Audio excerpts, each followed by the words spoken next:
शास्त्रामध्ये अशा प्रकारचे एक रसायन सांगतात, अशा प्रकारचे एक औषध सांगतात की ते घेतल्यानंतर सर्वात भयंकर रोग या जीवाला जडलेला आहे तो म्हणजे भवरोग. या भवरोगासारखा भयानक रोग कोणताच नाही. अनंत जन्मापासून जन्मोजन्मी आणि या जीवाला भोगावा लागतो, अनंत जन्मापासून भोगावा लागणारा भवरोग आहे. हा भवरोग नष्ट करण्याकरिता आणि रसायन शास्त्रामध्ये जे काही रसायन म्हणून औषध असतं त्या रसायनाचा प्रयोग या ठिकाणी सांगितलेला आहे.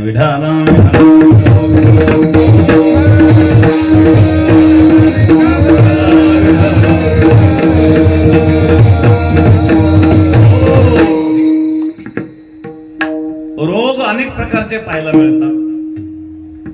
काही सामान्य रोग असतात, काही महारोग असतात, काही रोग साध्य असतात, काही कष्टसाध्य असतात, काही असाध्य असतात. साधारण रोगाचे 72,000 प्रकार सांगितलेले आहेत. काही कफजन्य आहेत, काही पित्तजन्य आहेत, काही वातजन्य आहेत. चिकित्सा प्रभाकर ग्रंथामध्ये कफजन्य 30 रोगाचं वर्णन आलेलं आहे, पित्तजन्य 60 रोगाचं वर्णन आलेलं आहे आणि वातजन्य 90 रोगांचं वर्णन आलेलं आहे. वाताचे 90 प्रकार सांगितले आहेत चिकित्सा प्रभाकर मध्ये. तर अशा प्रकारे साधारण रोग असतात. या साधारण रोगाला सुद्धा नाश करायचा असेल तर औषध तयार करावे लागतात महाराज. मग त्यामध्ये काही पावडर असते आयुर्वेदामध्ये, काष्ट औषध, काही वनस्पतीचे काष्ट त्याची पावडर करतात, सालीची पावडर करतात, मुळांची पावडर करतात, पावडर रूपाने काही मिळतात. काही त्या पावडरचे टॅबलेट बनवतात, काही आसव करतात. आसव आसव म्हणजे पदार्थाला सडून सडून त्यापासून तयार केलं जातं. काढा असतो, काढा, एक चतुर्थांश काढा, एक अष्टमांश काढा. अनेक प्रकारचे रोग घालवण्याकरता असे अनेक प्रकारचे औषध आहेत.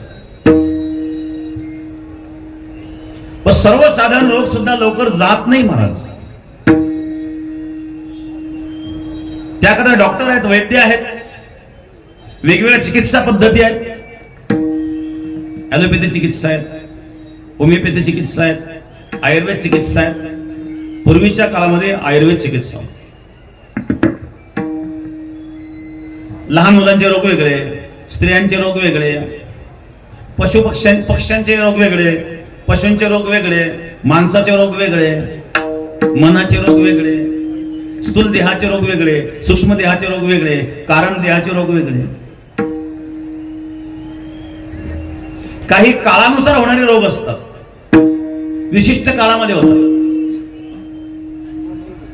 काही देश काल परिस्थितीमध्ये हवामानातून काही रोग निर्माण होतात.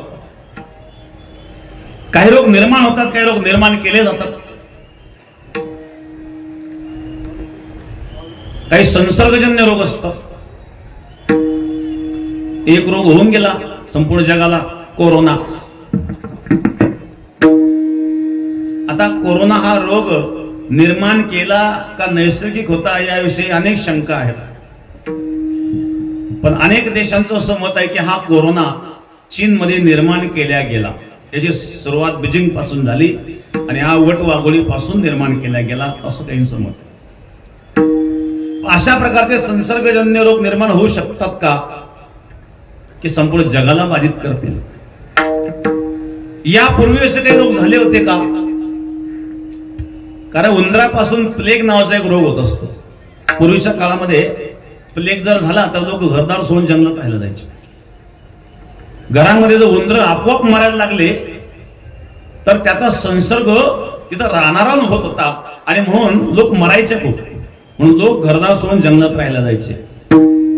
प्लेगची साथ यायची. असे साथीचे रोग असतात.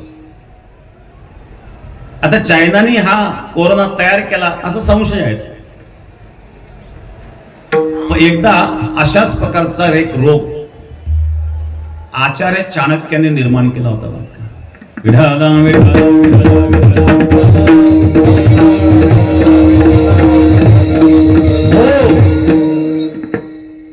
सिकंदर जेव्हा जग जिंकण्याच्या मानसिकतेने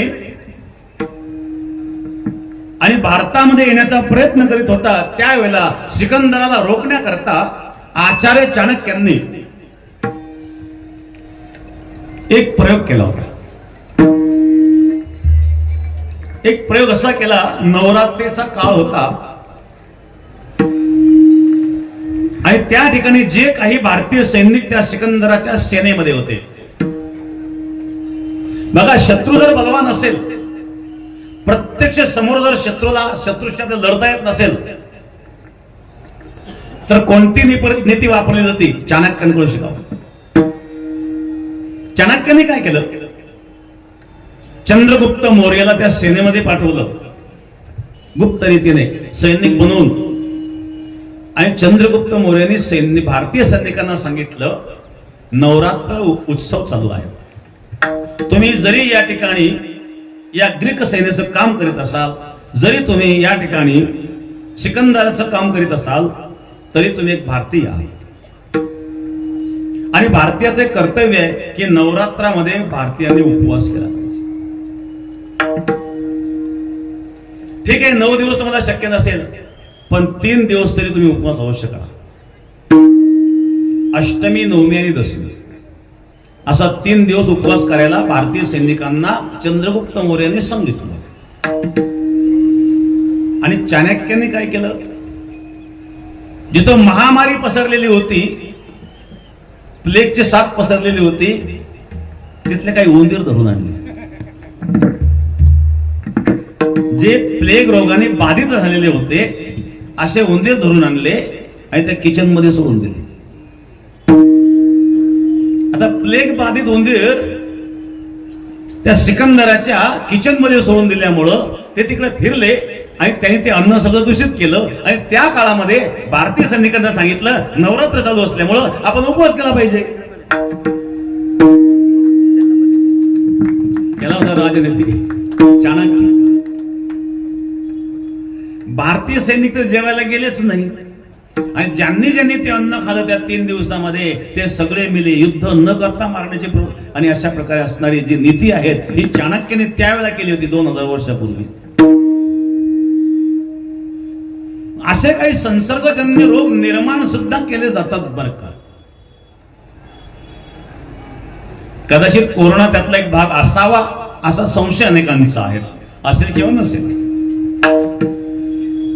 काही देश कालात नुसार रोग होतात, काही पशूंचे रोग असतात, पक्ष्यांचे. मागे एकदा एक रोग आला, बर्ड फ्लू.